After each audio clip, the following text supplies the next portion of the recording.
Thank you for joining us for another edition of the Florida Chamber of Commerce's Bottom Line. I'm Frank Walker, Vice President of Governmental Affairs here at the Florida Chamber.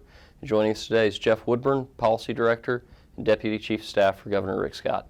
Thank you for joining us, Jeff. Thank you for having me. Appreciate it. Well, it was a busy week over at the Capitol. We had two of the governors and the Florida Chamber's shared priorities receiving special attention. Chamber President Mark Wilson joined Governor Rick Scott at the First for Jobs rally at the Capitol to call attention to the governor's targeted $1 billion tax reform package. So why $1 billion in tax cuts? That's a great question. And what we've seen over the last few years as Florida's grown, as we've added over 1 million jobs, we've seen the state revenue continue to grow at historic levels. And with that growth, we've seen a surplus. So the question becomes, how do you spend that surplus and get the best investment to the state? And we're over $1 billion on a surplus this year. And the governor would like to take that through tax cuts and reinvest it in Florida to help create jobs. And that's really the heart of where we got to the $1 million tax cut number, was how do we reinvest that over $1 billion back into the state? Well, that rally also drew attention to the governor's call for a new $250 million Florida Enterprise Fund.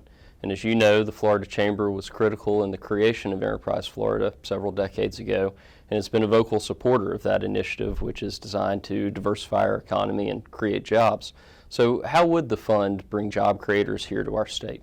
The fund's a great way that allows a business that either wants to expand and already exists in Florida or to move to Florida to know that they have a dedicated fund that will be there at $250 million.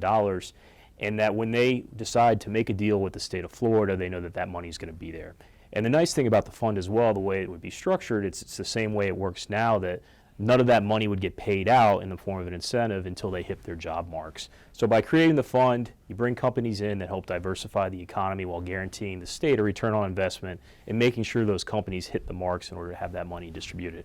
So for our viewers who are watching and our members who are supportive of these pro-growth initiatives, how would you encourage them to get involved in advocating for their passage in the legislature this session? One of the first things I'd encourage you to do is go to the floridafirstbudget.com. That really has a lot of the details out there on what the governor's tax plan is. Also has some Enterprise Florida facts on there as well. But really what you need to do is you need to contact your legislator. You need to contact your state representative. You need to contact your state senator and say, this is important to me. This is important to get this passed. When they hear from their constituents, that matters the most. Excellent. And they could also visit floridachamber.com as well. Thank you so much for joining us today, Jeff. We appreciate you being on the program.